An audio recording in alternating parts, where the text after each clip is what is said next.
রাষ্ট্রপতি জিয়া হত্যা ৮১ সালের ২৩ মে ও ২৪ মে ঢাকা বিশ্ববিদ্যালয়ের টিএসসির ৩ তলায় সেমিনার কক্ষে ৭১ এবং ৭৫-এর যোদ্ধাদের এবং সেনাবাহিনীর প্রাক্তন সদস্যদের গোপন ও জরুরি বৈঠক বসে। এই বৈঠকে কর্নেল শওকত আলী, যিনি বর্তমানে আওয়ামী লীগের এমপি, আগরতলা ষড়যন্ত্র মামলার একজন আসামি, মুক্তিযোদ্ধা রাষ্ট্রপতি জেনারেল জিয়াউর রহমান বীর উত্তমকে হত্যার পরিকল্পনা এবং হত্যাকালীন ও হত্যা পরবর্তী সময়ে করণীয় সম্পর্কে অবহিত করে। কর্নেল শওকত আলী বলেন, জিয়াউর রহমান চট্টগ্রাম গেলে চট্টগ্রামের জিওসি মেজর জেনারেল মঞ্জুর বীর উত্তমের নেতৃত্বে জিয়াকে হত্যা করা হবে এবং এই হত্যাকাণ্ডের ব্যাপারে সভানেত্রী শেখ হাসিনা অবহিত আছে। সভানেত্রী আমাদেরকে এই হত্যাকাণ্ডের সহায়তা ও ভূমিকা রাখার নির্দেশ দিয়েছে। আওয়ামী লীগ সভানেত্রী শেখ হাসিনা মাত্র কয়েকদিন হলো দেশে এসেছে, এর মধ্যেই তিনি এমন একটি নির্দেশ কিভাবে দিতে পারেন প্রশ্ন করা হলে কর্নেল শওকত আলী বলেন, শেখ হাসিনা দেশের বাইরে ভারতে থাকতেই এই বিষয়ে অবহিত আছে। কর্নেল শওকত আলী জিয়া হত্যাকাণ্ডে ও হত্যা পরবর্তী সময়ে আমাদের করণীয় সম্পর্কে বলেন যে, হত্যাকাণ্ডের সময় আমাদের চট্টগ্রাম ও ঢাকায় থাকতে হবে।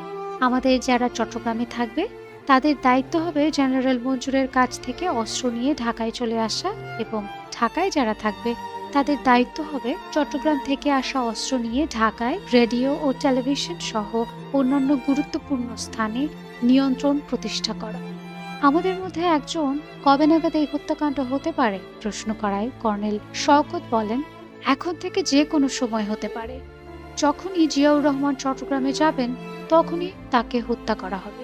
কর্নেল শওকত আরও বলেন, জিয়া হত্যা সংগঠন পর্যন্ত সেনাবাহিনী প্রধান জেনারেল এইচ.এম. এরশাদ সহ অন্যান্য জেনারেলগণ এবং রাষ্ট্রপতি জিয়াউর রহমানের গার্ড রেজিমেন্টের কর্নেল মাহফুজুর রহমান অভ্যুত্থানের নেতা জেনারেল মঞ্জুরের সাথে থাকবেন। কর্নেল শওকত আরও বলেন, জিয়া হত্যা সংগঠন পর্যন্ত সেনাবাহিনী প্রধান জেনারেল এইচ.এম. এরশাদ সহ অন্যান্য জেনারেলগণ এবং রাষ্ট্রপতি জিয়াউর রহমানের গার্ড রেজিমেন্টের কর্নেল মাহফুজুর রহমান অভ্যুত্থানের নেতা জেনারেল মঞ্জুরের সাথে থাকবে। কিন্তু যে মুহূর্তে জিয়া হত্যা সংঘটিত হয়ে যাবে সেই মুহূর্ত থেকেই এরা বিভক্ত হয়ে পড়বে এবং দ্বন্দ্ব শুরু হবে। সেনাবাহিনী প্রধান জেনারেল এরশাদের নেতৃত্বে থাকবে পাকিস্তান প্রত্যাগত অফিসার ও জওয়ান সহ ঢাকার জেনারেলগণ। অন্যদিকে জেনারেল মঞ্জুরের নেতৃত্বে থাকবে চট্টগ্রামের মুক্তিযোদ্ধা সামরিক অফিসার ও জওয়ানরা। জিয়া হত্যার পর জেনারেল এরশাদের আনুগত্যশীল সেনাবাহিনী এবং জেনারেল মঞ্জুরের আনুগত্যশীল সেনাবাহিনীর লড়াই হবে, যুদ্ধ হবে। এই যুদ্ধে উভয় গ্রুপেরই ক্ষতি হবে এবং একটি গ্রুপকে পরাজিত ও ধ্বংস করে অপর গ্রুপটি বিজয়ী হলেও খুবই দুর্বল থাকবে। ঠিক সেই মুহূর্তে আমরা ওই বিজয়ী দুর্বল গ্রুপকে আক্রমণ করে পরাজিত করব। এই হচ্ছে আমাদের হত্যা ও হত্যা পরবর্তী করণীয়। এই জরুরি গোপন বৈঠকে ৩রা নভেম্বর ৭৫-এর সাময়িক অভ্যুত্থানকারী colonel Gaffar, major Nasir, captain Hafiz এবং আরও কয়েকজন সদস্য সহ প্রায় ৭০-৭৫ জন যোদ্ধা উপস্থিত ছিল। বৈঠকে আমাদেরকে প্রধানত ৩টি গ্রুপে ভাগ করা হয়। একটি গ্রুপকে চট্টগ্রাম যেয়ে জেনারেল মঞ্জুরের কাছ থেকে অস্ত্র নিয়ে আসার দায়িত্ব দেওয়া হয়। ৩০-৩৫ সদস্যের দ্বিতীয় গ্রুপকে সারা দেশে সফর করে জিয়া বিরোধী মুক্তিযোদ্ধাদের কাছে এই সংবাদ পৌঁছানো ও যে কোনো মুহূর্তে যে কোনো ধরনের অ্যাকশনে যাওয়ার জন্য প্রস্তুত করতে দায়িত্ব দেওয়া হয়। বাকি সবাইকে তৃতীয় গ্রুপ হিসেবে ২৪ ঘন্টা প্রস্তুত করে ঢাকায় রাখা হয়। মুক্তিযোদ্ধা রাষ্ট্রপতি জিয়াউর রহমান চট্টগ্রামে পৌঁছালে জেনারেল মঞ্জুরের নেতৃত্বে চট্টগ্রাম ক্যান্টনমেন্টের কিছু সংখ্যক সেনা অফিসার অভ্যুত্থান করে ৩০ মে প্রত্যুষে চট্টগ্রাম সার্কিট হাউসে অতি সহজে বলা যায় বিনা বাধায় মুক্তিযোদ্ধা রাষ্ট্রপতি জিয়াউর রহমানকে হত্যা করতে পারলেও সেনাবাহিনীর সাধারণ জওয়ান ও জনগণ এই হত্যাকাণ্ড প্রত্যাখ্যান করে। জেনারেল মঞ্জুর বীর উত্তমের অনুগত্যশীল অফিসারগণ চট্টগ্রাম, বেতার ও টেলিভিশন দখলে ও নিয়ন্ত্রণে রাখে। এদিকে ঢাকায় সেনাবাহিনী প্রধান জেনারেল এইচ.এম. এরশাদ, জেনারেল মীর শওকত বীর উত্তম, জেনারেল রহমান সহ সকল অফিসার ও জওয়ানরা জেনারেল মঞ্জুরের বিরুদ্ধে অবস্থান নেয়। জেনারেল মঞ্জুরকে মোকাবেলা করার জন্য কুমিল্লা ময়নামতি ক্যান্টনমেন্টের জিওসি ব্রিগেডিয়ার মাহমুদুল হাসানকে ১ ব্রিগেড সৈন্যসহ চট্টগ্রামের দিকে পাঠানো হয়। ব্রিগেডিয়ার মাহমুদুল হাসান চট্টগ্রাম সড়কের শুভপুর ব্রিজে ঢাকা পড়ে অবস্থান নেয় এবং শুভপুর ব্রিজের চট্টগ্রাম পাড়ে ব্রিগেডিয়ার মাহমুদুল হাসানকে মোকাবেলা করার জন্য জেনারেল মঞ্জুরের প্রতি আনুগত্যশীল ক্যাপ্টেন দোস্ত মোহাম্মদ তার সৈন্যসহ অবস্থান নেয়। অন্যদিকে ঢাকায় মুক্তিযোদ্ধা রাষ্ট্রপতি জিয়াউর রহমান হত্যার প্রতিবাদে এবং জেনারেল মঞ্জুরের বিরুদ্ধে জনগণ ব্যাপক বিক্ষোভ মিছিল মিটিং সমাবেশ করলেও উপরাষ্ট্রপতি বিচারপতি আব্দুস সাত্তার জিয়া হত্যার সংবাদ শোনা মাত্রই প্রাণ ভয়ে ঢাকা সম্মিলিত সামরিক হাসপাতাল সিএমএইচে রোগী সিরিয়াস কারো সাথে দেখা হবে না বোর্ড লাগিয়ে ভর্তি হন। পরে জিয়াউর রহমানের প্রধানমন্ত্রী শাহ আজিজুর রহমান এবং যোগাযোগ মন্ত্রী আব্দুল আলী সিএমএইচে গিয়ে উপরাষ্ট্রপতি সাত্তারকে বলেন, সেনাবাহিনী প্রধান এরশাদ বলেছেন আপনি এখন রাষ্ট্রপতি। প্রত্যুত্তরে উপরাষ্ট্রপতি সাত্তার বলেন, আগে সেনাবাহিনী প্রধান এরশাদকে আনেন। তারপর সেনাবাহিনী প্রধান জেনারেল এরশাদের পৃষ্ঠপোষকতায় উপরাষ্ট্রপতি সাত্তার অস্থায়ী রাষ্ট্রপতি হন। দৃশ্যত সেনাবাহিনী ২ ভাগে বিভক্ত হয়ে শুভপুর ব্রিজে পরস্পরের মুখোমুখি অবস্থান নিলেও এবং ভাইয়ে ভাইয়ে রক্তপাতের ও জীবননাশের অবস্থা সৃষ্টি হলেও কার্যত জেনারেল মঞ্জুর চট্টগ্রাম ক্যান্টনমেন্টের প্রকৃত নিয়ন্ত্রণ হারিয়ে ফেলে। ফলে আমাদেরকে অস্ত্র সরবরাহ দেওয়ার কোনো প্রশ্নই ওঠে না। সেনাবাহিনীর সাধারণ সৈনিক জওয়ানরা মুক্তিযোদ্ধা রাষ্ট্রপতি জিয়াউর রহমান হত্যা সমর্থন করে না এবং জিওসি জেনারেল মঞ্জুরের প্রতি আনুগত্য পরোক্ষভাবে অস্বীকার করে। জেনারেল মঞ্জুরের পক্ষে শুভপুর ব্রিজে আসা ক্যাপ্টেন দোস্ত মোহাম্মদের সৈন্যরা ব্রিজের অপর পারে ব্রিগেডিয়ার মাহমুদুল হাসানের সৈন্যদের বিরুদ্ধে যুদ্ধ করতে অস্বীকার করে। নন কমিশন অফিসার এবং সিপাহীরা ক্যাপ্টেন দোস্ত মোহাম্মদকে সরাসরি পরিষ্কার বলে দেয় জেনারেল মঞ্জুর প্রেসিডেন্ট জিয়াকে হত্যা করেছে এবং জেনারেল মঞ্জুর নিজে প্রেসিডেন্ট হবে। আমরা সুবেদার, হাবিলদার, সিপাহীরা যা আছি তাই থাকবে। আমরা নিজেরা নিজেদের জীবন নেব না। আপনারা অফিসাররা যুদ্ধ করেন, আমরা যুদ্ধ করব না। তখন ক্যাপ্টেন দোস্ত মোহাম্মদ অবস্থা বেগতিক দেখে ব্রিগেডিয়ার মাহমুদুল হাসানের কাছে আত্মসমর্পণের সিদ্ধান্ত নেয় এবং আত্মসমর্পণ করে। জেনারেল মঞ্জুর বীর উত্তম চট্টগ্রাম বেতার ও টেলিভিশনে ভাষণ দিতে এবং সাংবাদিক, গণমান্য ব্যক্তি ও মুক্তিযোদ্ধাদের সাথে আলোচনা করতে ক্যান্টনমেন্টের বাইরে এলে চট্টগ্রাম ক্যান্টনমেন্ট আর সম্পূর্ণ হাতছাড়া হয়ে যায়। সেনাবাহিনীর বিশেষত নন কমিশন এবং জওয়ানরা মুক্তিযোদ্ধা রাষ্ট্রপতি জিয়াউর রহমানের প্রতি এতই আনুগত্যশীল ছিল যে সুযোগ পাওয়া মাত্র মুহূর্তের মধ্যেই তারা জেনারেল মঞ্জুর বীর উত্তমের বিরুদ্ধে বিদ্রোহ করে। ফলে জেনারেল মঞ্জুর ও তার প্রতি আনুগত্যশীল অফিসারেরা আর ক্যান্টনমেন্টে ফিরে যেতে তো পারেইনি, বরং পালিয়ে যেতেও পারেনি।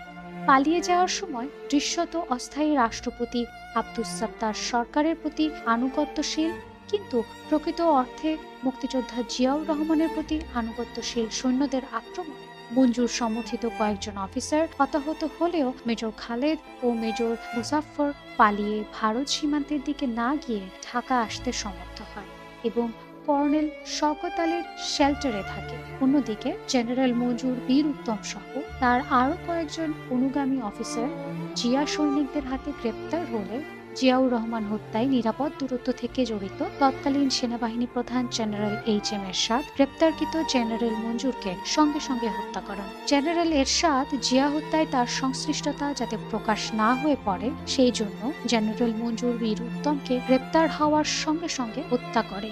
জেনারেল মঞ্জুর আমাদের অস্ত্র দিতে ব্যর্থ হলে এবং গ্রেপ্তার ও নিহত হলে আমাদের সাথীরা ঢাকা ফিরে এসে মেজর খালেদ ও মেজর মুজাফফরকে রাজশাহী সীমান্ত দিয়ে ভারতের মুর্শিদাবাদ পৌঁছে দেয়। মুক্তিযোদ্ধা রাষ্ট্রপতি জিয়াউর রহমান হত্যায় জড়িত গ্রেপ্তারকৃত জেনারেল মঞ্জুরের সাথী ১২ জন মুক্তিযোদ্ধা সামরিক অফিসারের গোপন সামরিক আদালত কোর্ট মার্শালে বিচার শুরু হলে কর্নেল শওকতের নেতৃত্বে মুক্তিযোদ্ধা সংহতি পরিষদ, মেজর জিয়াউদ্দিনের নেতৃত্বে মুক্তিযোদ্ধা সংগ্রাম পরিষদ এবং মুক্তিযুদ্ধের ডেপুটি সেক্টরের কমান্ডার লেফটেন্যান্ট কর্নেল কাজী নুরুজ্জামানের নেতৃত্বে মুক্তিযোদ্ধা সংসদ, এই ৩টি মুক্তিযোদ্ধা সংগঠন ওই বিচারের বিরুদ্ধে এবং গ্রেপ্তারকৃত মুক্তিযোদ্ধা সামরিক অফিসারদের মুক্তির দাবিতে আন্দোলনের ডাক দেয়। উল্লেখিত তিনটি মুক্তিযোদ্ধাদের সংগঠন ঢাকায় বিক্ষোভ, মিছিল, সমাবেশ ইত্যাদি কর্মসূচি চালিয়ে যেতে থাকে এবং এই সকল কর্মসূচিতে মুক্তিযুদ্ধের পক্ষের রাজনৈতিক দলসমূহের সমর্থন ও অংশগ্রহণের জন্য জোর প্রচেষ্টা চালাতে থাকে। কিন্তু একমাত্র আব্দুর রাজ্জাক ছাড়া অন্য কোনো রাজনৈতিক নেতাকে ওই সময় পাওয়া যায়নি। মুক্তিযোদ্ধা সামরিক অফিসারদের মুক্তির জন্য মুক্তিযোদ্ধাদের আন্দোলন সত্ত্বেও মুক্তিযোদ্ধা রাষ্ট্রপতি জিয়াউর রহমান হত্যার অভিযোগে সামরিক আদালতের গোপন বিচারে ১২ জন মুক্তিযোদ্ধা সামরিক অফিসারের ফাঁসিতে মৃত্যুদণ্ড কার্যকর হল। এদিকে সেনাবাহিনী প্রধান জেনারেল এইচ.এম. এরশাদের পৃষ্ঠপোষকতায় প্রতিষ্ঠিত অস্থায়ী রাষ্ট্রপতি আব্দুস সাত্তার নতুন রাষ্ট্রপতি নির্বাচন ঘোষণা করেন এবং তিনি নিজে প্রার্থী হন। আওয়ামী লীগের পক্ষ থেকে শেখ হাসিনা অস্থায়ী রাষ্ট্রপতি বিচারপতি আব্দুস সাত্তারের বিপরীতে ডক্টর কামাল হোসেনকে রাষ্ট্রপতি প্রার্থী করে নির্বাচনে অংশগ্রহণ করেও নির্বাচনের তারিখ পিছানোর দাবি করতে থাকেন। কিন্তু সেনাবাহিনী প্রধান এরশাদ সমর্থিত বিচারপতি সাত্তার সরকার আওয়ামী লীগের নির্বাচন পেছানোর দাবি অগ্রাহ্য করে। ৮১ সালের ওই রাষ্ট্রপতি নির্বাচনে বাংলাদেশের ইতিহাসের সবচাইতে বেশি সংখ্যক ব্যক্তি রাষ্ট্রপতি প্রার্থী হলে সরকারি গোয়েন্দা সংস্থা এনএসআই বা ন্যাশনাল সিকিউরিটি ইন্টেলিজেন্স বা জাতীয় নিরাপত্তা গোয়েন্দা এর কর্মকর্তারা রাষ্ট্রপতি প্রার্থীদের মোটা অঙ্কের ঘুষ দিয়ে প্রার্থিতা প্রত্যাহার করায়। অন্যদিকে আওয়ামী লীগ প্রধান শেখ হাসিনা যে কোনো একজন রাষ্ট্রপতি প্রার্থীকে হত্যা করে তাদের নির্বাচন পিছানোর দাবি বাস্তবায়িত করার গোপন নির্দেশ দেয়। উল্লেখ্য, এক প্রার্থী খুন হলে নির্বাচনী আইন অনুযায়ী ওই নির্বাচন ৩ মাসের জন্য স্থগিত হয়ে যাবে। প্রার্থী হত্যায় শেখ হাসিনার গোপন নির্দেশ বাস্তবায়িত না হওয়ায় এবং সাত্তার সরকার আওয়ামী লীগের নির্বাচন পিছানোর দাবি মেনে না নেওয়ায় নির্দিষ্ট সময়ে রাষ্ট্রপতি নির্বাচন হয় এবং সেই নির্বাচনে সেনাবাহিনী সমর্থিত বিএনপি প্রার্থী বৃদ্ধ বিচারপতি আব্দুস সাত্তার বিপুল ভোটের ব্যবধানে আওয়ামী লীগ প্রার্থী ডক্টর কামাল হোসেনকে পরাজিত করে রাষ্ট্রপতি নির্বাচিত হন। বিচারপতি সাত্তার রাষ্ট্রপতি হলেও মূলত ক্ষমতা থেকে যায় সেনাবাহিনী প্রধান জেনারেল এরশাদের হাতে। জেনারেল এরশাদ যখন যেভাবে খুশি সেভাবেই রাষ্ট্রপতি সাত্তারকে পরিচালনা করতে থাকেন। প্রকৃত অর্থে জনগণের ভোটে নির্বাচিত রাষ্ট্রপতি বিচারপতি আব্দুস সাত্তার হয়ে যান সেনাবাহিনী প্রধান জেনারেল এরশাদের নাচের পুতুল। Lebanon training. ১৯৭৫ সালের ১৫ই আগস্ট বঙ্গবন্ধু শেখ মুজিবকে হত্যা করার পর যারা কাদের সিদ্দিকীর সঙ্গে মিলে ওই হত্যাকাণ্ডের প্রতিবাদে যুদ্ধ করেছিল তাদের কয়েকজন ১৯৮২ সালের জানুয়ারি মাসের প্রথম সপ্তাহে ধানমন্ডি ৩২ নম্বরে বঙ্গবন্ধু শেখ মুজিব কন্যা শেখ হাসিনার সঙ্গে সাক্ষাৎ করে ঢাকা ক্যান্টনমেন্ট বা সেনানিবাস দখল করার একটা প্রস্তাব ও পরিকল্পনা জানালে শেখ হাসিনা উক্ত প্রস্তাব ও পরিকল্পনা সানন্দে গ্রহণ করে। পরিকল্পনাটা থাকে এই রকম যে রাজনৈতিক শিক্ষা ও প্রশিক্ষণ প্রাপ্ত এবং কমিটেড ২৫-৩০ হাজার যুবককে সামরিক প্রশিক্ষণ দিয়ে মৃত্যুর জন্য প্রস্তুত করে নির্দিষ্ট একটি দিনে ঢাকা ক্যান্টনমেন্টে কমান্ডো হামলা করে দখলে নিয়ে নেওয়া। আর ঢাকা ক্যান্টনমেন্টে দখল করে নেওয়া মানেই বাংলাদেশের রাষ্ট্রীয় ক্ষমতা দখল করে ফেলা। শেখ হাসিনা সর্বশক্তি দিয়ে এই পরিকল্পনা বাস্তবায়িত করার নির্দেশ দিলেন এবং তার নিজের পক্ষ থেকে সর্বপ্রকার সাহায্য সহযোগিতা এবং নেতৃত্ব দেওয়ার কথা ঘোষণা করলেন। শুরু হলো ঢাকা ক্যান্টনমেন্ট দখল করার জন্য রাজনৈতিক কর্মী তৈরি করা এবং সাথে সাথে এই কর্মীদের কোথায় সামরিক প্রশিক্ষণ দেওয়া যায় সেই স্থান খুঁজে বের করা। কর্মী সংগ্রহের জন্য সারা দেশে গোপন রাজনৈতিক প্রশিক্ষণ শুরু হলো। এই কর্মীদের মন মানসিকতা এবং ধ্যান ধারণা এবং ব্যক্তিগত গুণাবলীর প্রতি বিশেষ নজর দেওয়া হলো। অল্প কিছুদিনের মধ্যেই বড় ধরনের একটা কর্মী বাহিনী তৈরি করা গেল। এই কর্মী বাহিনীর মধ্য থেকে রাজনৈতিক শিক্ষা দিয়ে বাছাই করে একটা ব্যাচ তৈরি করা হলো সামরিক শিক্ষার জন্য, অর্থাৎ মিলিটারি বা আর্মি ট্রেনিং এর জন্য প্রথম ব্যাচ তৈরি করা হলো। কিন্তু সমস্যা হলো সামরিক শিক্ষা দেওয়ার জায়গা এবং অস্ত্র কোথায় পাওয়া যাবে। রাজনৈতিক শিক্ষা দেওয়া যত সহজ, সামরিক প্রশিক্ষণ দেওয়া অত সহজ নয়। সামরিক প্রশিক্ষণ দিতে হলে প্রথমেই প্রয়োজন একটা নিরাপদ মুক্ত এলাকা, যে এলাকায় প্রশিক্ষণ প্রার্থীরা নিরাপদে অস্ত্র চালনার মাধ্যমে অস্ত্র শিক্ষা গ্রহণ করবে। ৭১ সালে আমাদের মহান মুক্তিযুদ্ধের সময় আমরা ভারতীয় এলাকা নিরাপদে প্রশিক্ষণের জন্য ব্যবহার করেছিলাম, কিন্তু এখন তা সম্ভব নয়। মাত্র বছর কয়েক আগে ভারত তার মাটি থেকে কাদের সিদ্দিকীর বাহিনীকে তাড়িয়ে দিয়েছে। সামরিক প্রশিক্ষণের জন্য ভারতীয় মাটি ব্যবহারের কোনোই সম্ভাবনা নেই। বাংলাদেশের সুন্দরবন এবং হিল ট্র্যাক্টও সামরিক শিক্ষার জন্য মোটেই নিরাপদ নয়। আন্তর্জাতিক দুনিয়ায় আমাদের কোনো বন্ধু নেই। আফগানিস্তান কট্টর মৌলবাদীদের নিয়ন্ত্রণ, সেখানেও আমাদের কোনো জায়গা নেই। সোভিয়েত ইউনিয়নের কোনোই সাড়া শব্দ নেই। এমত অবস্থায় চিন্তা করতে করতে লেবানন এবং পিএলও বা প্যালেস্টাইন লিবারেশন অর্গানাইজেশনের কথা বিবেচনায় এসে গেল। গোপন যোগাযোগ করা হলো পিএলওর ঢাকাস্থ প্রতিনিধি আহমেদ এ রাজেকের সাথে। পিএলওর ঢাকাস্থ গুলশান অ্যাম্বাসিতে পিএলও প্রতিনিধি আহমেদ এ রাজেকের সাথে গোপনে কয়েক দফা বৈঠক হল।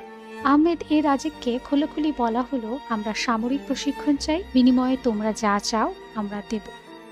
আহমেদ এ রাজেক মাসখানেক সময় চাইল। মাসখানেক পর আহমেদ এ রাজেকের সাথে আবার বৈঠক হলো।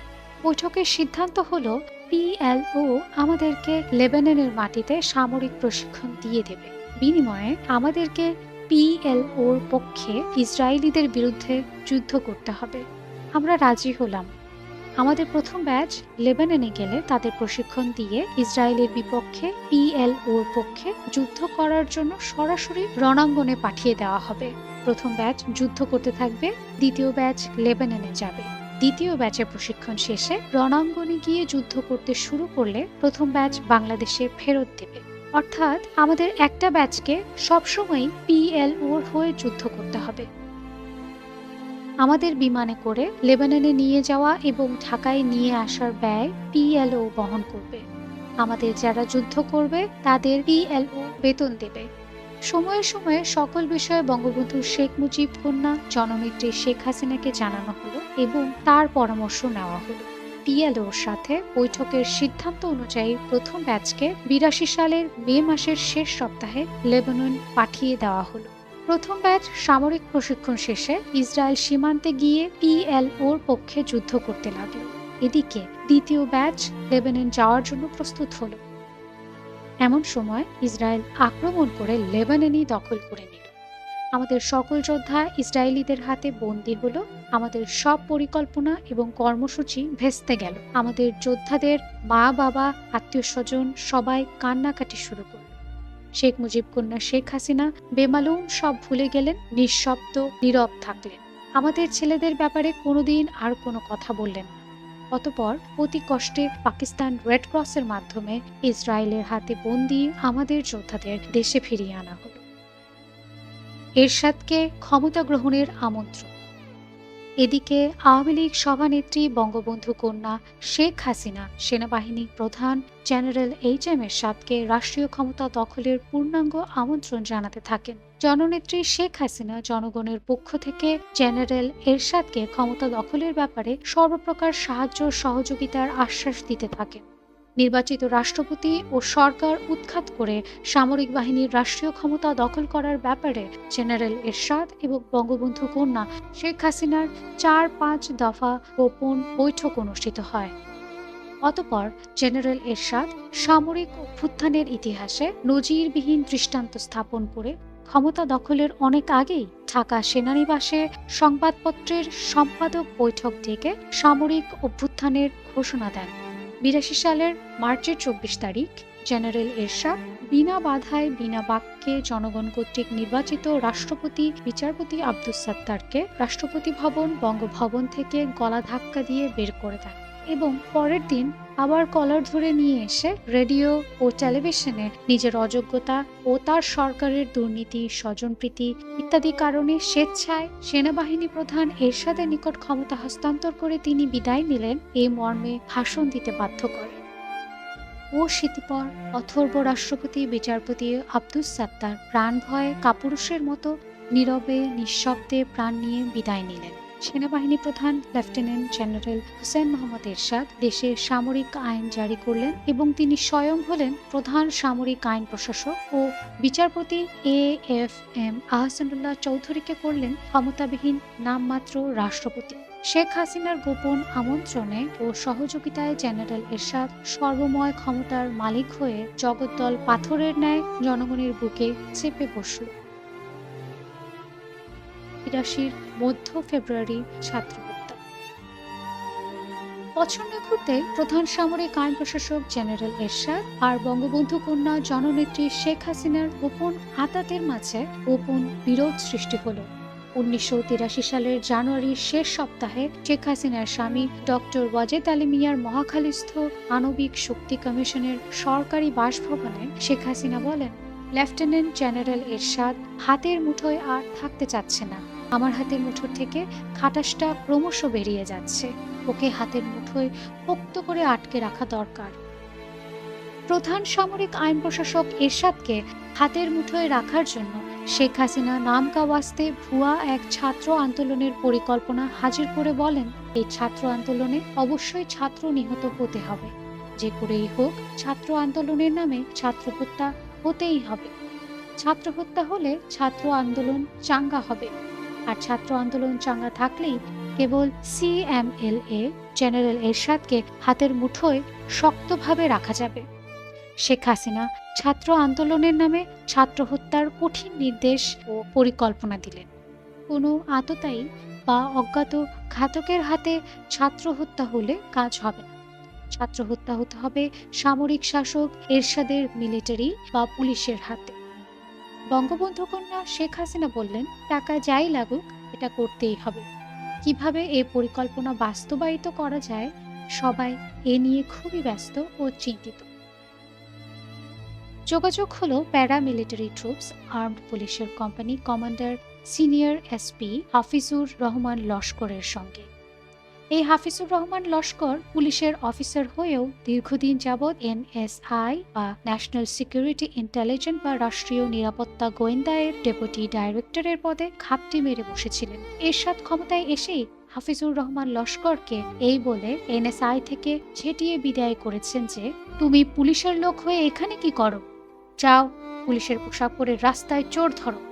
বলেই এনএসআই এর ডেপুটি ডাইরেক্টরের পদ থেকে হাফিজুর রহমান লস্করকে সোজা আর্মড পুলিশের তৎকালীন হেডকোয়ার্টার ১৪ নম্বর কোম্পানি কমান্ডার পদে বদলি করে পাঠিয়ে দেয়।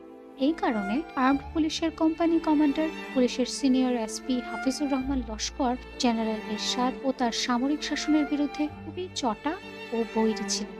তার উপর ছিল নগদ অর্থের টোপ। এরশাদের প্রতি ভয়ানক খেপা ও বিরাগভাজন এবং নগদ অর্থের টোপ দুইয়ে মিলে ছাত্র আন্দোলনের নামে ছাত্র হত্যার প্রস্তাব আসা মাত্র সঙ্গে সঙ্গে হাফিজুর রহমান লস্কর প্রস্তাব গ্রহণ করলেন। এনএসআই এর মূলত কাজ হচ্ছে কারা সরকারের বিরুদ্ধাচরণ করে তাদের লিস্ট বা তালিকা তৈরি করে সরকারকে সরবরাহ করা এবং সরকারের পতন হলে সঙ্গে সঙ্গে পতন হয়ে যাওয়া সরকারের আমলে তৈরি করা সমস্ত নথিপত্র পুড়িয়ে ধ্বংস করে ফেলে নতুন সাদা ফাইল নিয়ে নতুন সরকারের কাছে হাজির হওয়া। ৩০ মে ১৯৮১ প্রেসিডেন্ট জিয়াউর রহমান নিহত বলে এনএসআই এর কর্মকর্তাগণ জিয়া বা বিএনপি সরকারের আমলে তৈরি করা সমস্ত নথিপত্র পুড়িয়ে ফেলতে যায়। কিন্তু যে মুহূর্তে নথিপত্রে অগ্নিসংযোগ করতে যাবে ঠিক সেই মুহূর্তে উপরাষ্ট্রপতি বিচারপতি সাত্তার অস্থায়ী রাষ্ট্রপতি পদে অধিষ্ঠিত হন, অর্থাৎ বিএনপি সরকারই টিকে যায়। ফলে এনএসআই কর্মকর্তাগণ নথিপত্র পুড়িয়ে না ফেলে আবার তা সংগ্রহশালায় যত্ন করে তুলে রাখেন। উপরাষ্ট্রপতি সাত্তার অস্থায়ী রাষ্ট্রপতি হলেও মূলত ক্ষমতা চলে যায় সেনাবাহিনী প্রধান হুসেন মোহাম্মদ এরশাদের হাতে। সেই সুবাদে জেনারেল এরশাদ বিচারপতি সাত্তারকে অস্থায়ী রাষ্ট্রপতি পদে রেখে এনএসআই নথিপত্রগুলো খুঁটিয়ে খুঁটিয়ে দেখে। এনএসআই এর নথিপত্রে জিয়াউর রহমান বা বিএনপি সরকারের বিরুদ্ধাচরণকারীদের তালিকায় জেনারেল এরশাদের নামও ছিল। ফলে জেনারেল এরশাদ ক্ষমতায় এসে প্রথমেই এনএসআই থেকে হাফিজুর রহমান লস্করকে ঝেঁটিয়ে বিদায় করে। আর সে কারণেই এবং নগদ অর্থের বিনিময়ে হাফিজুর রহমান লস্করগণ জেনারেল এরশাদ ও তার সামরিক শাসনের পতনের যে কোনো প্রস্তাব বা প্রতিক্রিয়ায় সামিল হন। আর্মড পুলিশের কোম্পানি কমান্ডার হাফিজুর রহমান লস্করের সঙ্গে ছাত্র আন্দোলনের নামে ছাত্র হত্যার নীল নকশা চূড়ান্ত হয়। নীল নকশা অনুযায়ী যে কোনো প্রকারে ছাত্রদের একটি মিছিল বাংলা একাডেমির দক্ষিণে কার্জন হলের উত্তরে, শিশু একাডেমির পশ্চিমে দোয়েল চত্বর পর্যন্ত নিয়ে আসলেই হবে। বাকি কাজ আর্মড পুলিশ সেরে ফেলবে। অর্থাৎ আমাদের দায়িত্ব ছাত্রদের একটা মিছিল দোয়েল চত্বর পর্যন্ত নিয়ে আসা, তারপর সেই মিছিলের উপর গুলি চালিয়ে ছাত্র হত্যার দায়িত্ব আর্মড পুলিশের company commander Hafizur Rahman লস্করের।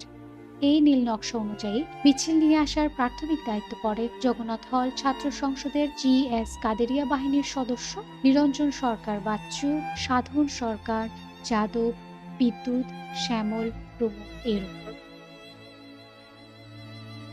General এরশাদের বিরুদ্ধে একটা মিছিল করার প্রস্তাব নিয়ে ছাত্রনেতা ফজলুর রহমান, বাহালুল মজনুন চুন্নু, ডক্টর মোস্তফা মহিউদ্দিন জালাল, ম জাহাঙ্গীর, ডাকসুর ভিপি আখতারুজ্জামান, GS জিয়াউদ্দিন বাবলু, ফারুক, আনোয়ার, মিলন, জালাল প্রমুখ ছাত্রনেতাদের সাথে আলোচনা করা হলে সকলেই মিছিলের পক্ষে মত দেন। ফেব্রুয়ারি মাসের দ্বিতীয় সপ্তাহের প্রথমেই মিছিলের তারিখ নির্ধারণ হলো এবং মিছিল শিক্ষা ভবন পর্যন্ত যাওয়ার সিদ্ধান্ত হলো।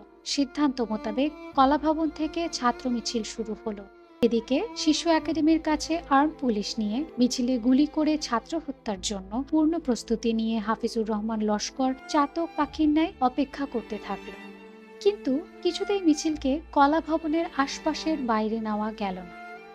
অধিকাংশ ছাত্রনেতা মিছিল নিয়ে এগিয়ে যেতে মুখে অস্বীকার না করলেও কার্যত মিছিল নিয়ে কেউ কলা ভবনের বাইরে গেল না।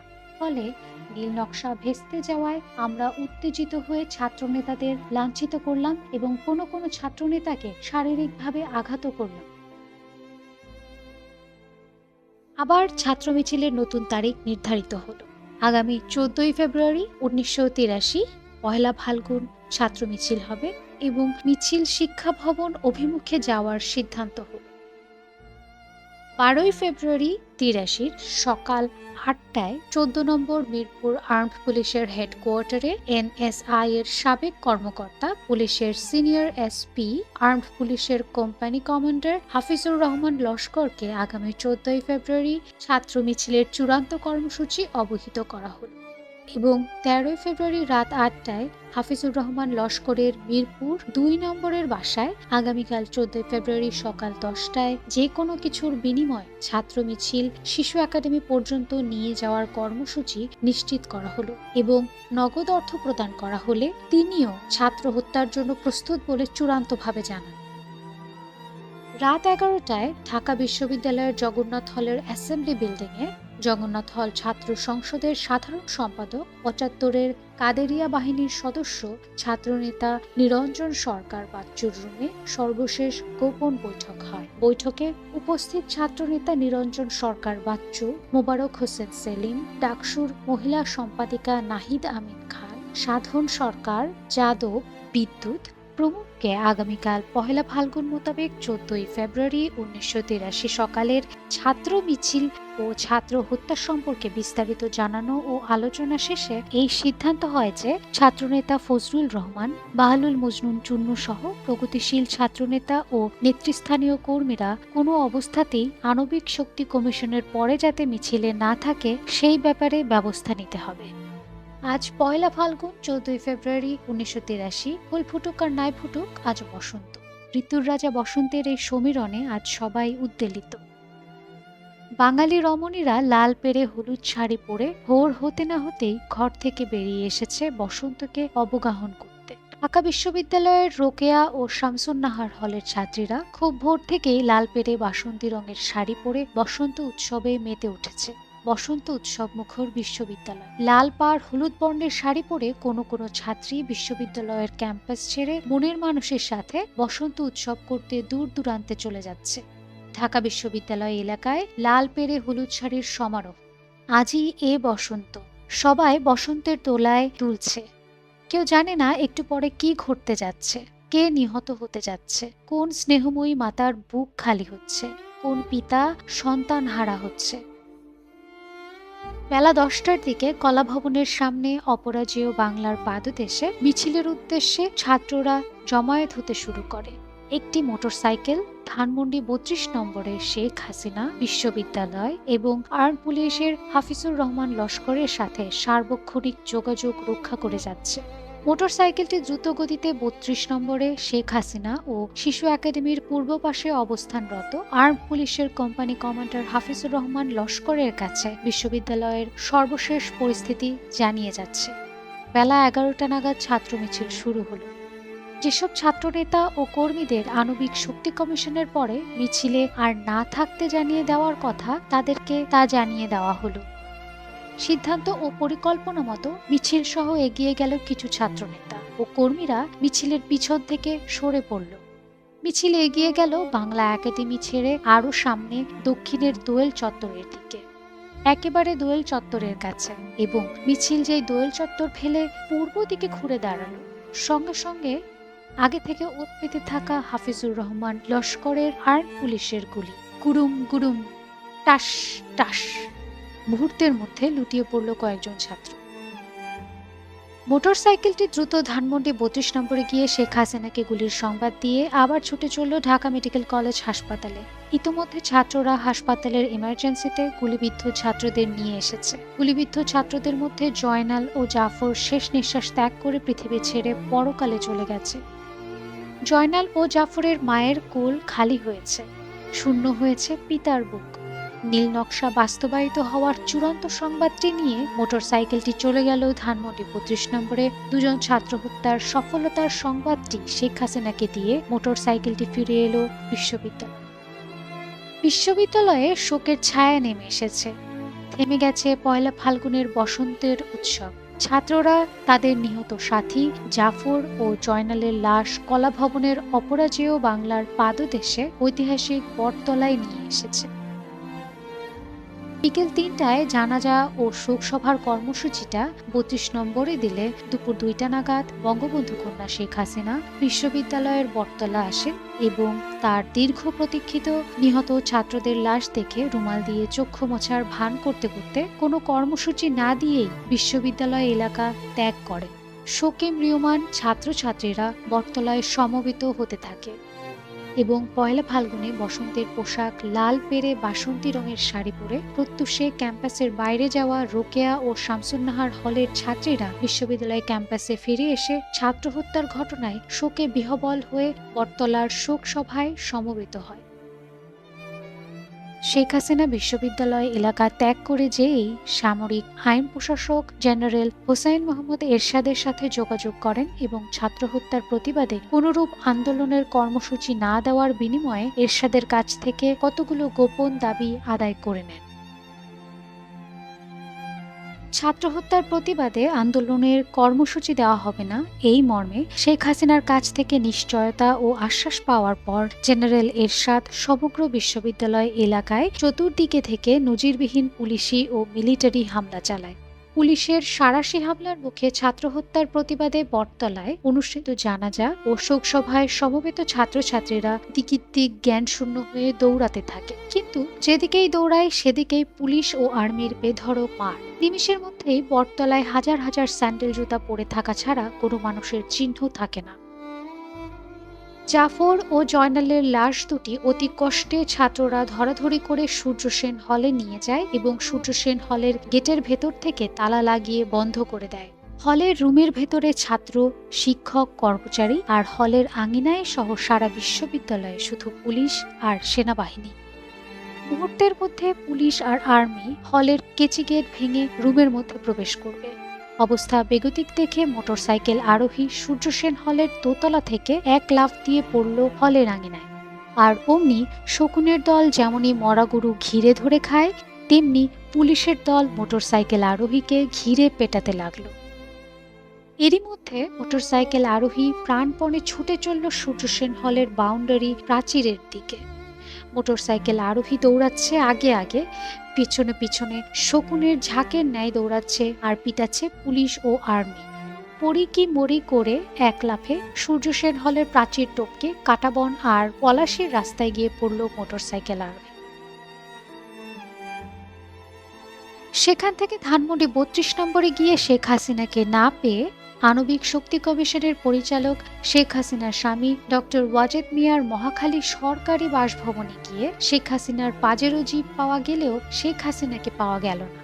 শেখ হাসিনার প্রিয় এবং বিশ্বাসী বাবুর্চি রমাকান্তের কাছ থেকে জানা গেল তিনি কাউকে সাথে না নিয়ে অপরিচিত একটি প্রাইভেট কারে করে অপরিচিত একমাত্র চালক আরোহীর সাথে বোরকা পরে অজ্ঞাত স্থানে গিয়েছে।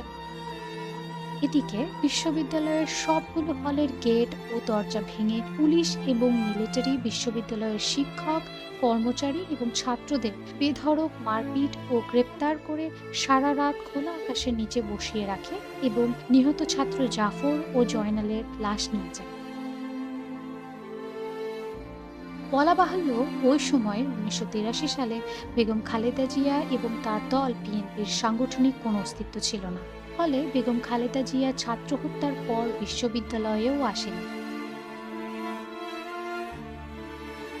সামরিক স্বৈরাচার জেনারেল এরশাদ এবং তার সামরিক আইনের বিরুদ্ধে চিরসংগ্রামের ঐতিহ্যবাহী সহজ সরল প্রাণ এদেশের ছাত্র সমাজের প্রথম আন্দোলন, প্রথম বিদ্রোহ এবং আত্মদান।